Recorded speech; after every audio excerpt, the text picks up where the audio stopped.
right, clear. When it comes to fighting on the front lines, Army Staff Sergeant Cassandra Partee has been there and done that. Her first deployment was to Iraq as part of an artillery unit 8 years ago. We would go out on patrols and just conduct raids and things of that nature. On her second deployment to Iraq, she was wounded in action. For one incident, I was hit by an improvised explosive device that was attached to a guardrail. Partee suffered shrapnel wounds to her face and back. Since her last deployment, she has survived cancer and given birth to 2 babies. In her current job with the Army's Seventh Sustainment Brigade, she helps train other soldiers. She reflects on her experience in Iraq. There wasn't anything discriminatory as far as what females could do over there.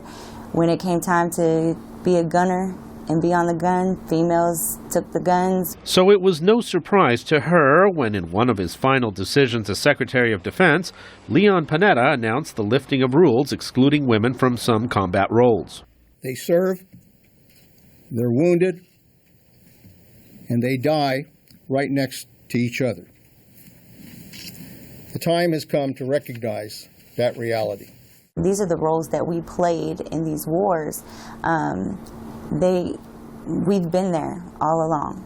So, they didn't look at me and say, oh, you're a female, you can't do this. It was, hey, we need a soldier, you need to get up there and do this. Some women soldiers say they hear comments from male counterparts who don't believe women should be in certain combat units, though few express those sentiments openly.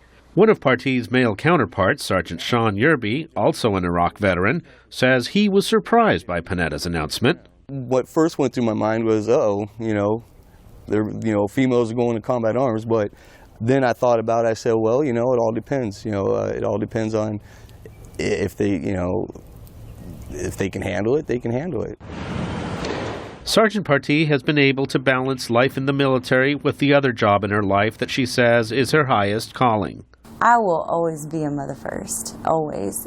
But at the same token, I have a soldier in me.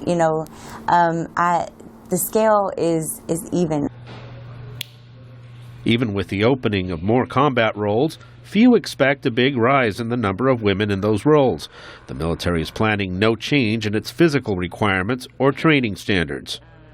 But for soldiers like Partee, the recognition that she can do the job goes a long way. Ramirez, VOA News, Fort Eustis, Virginia.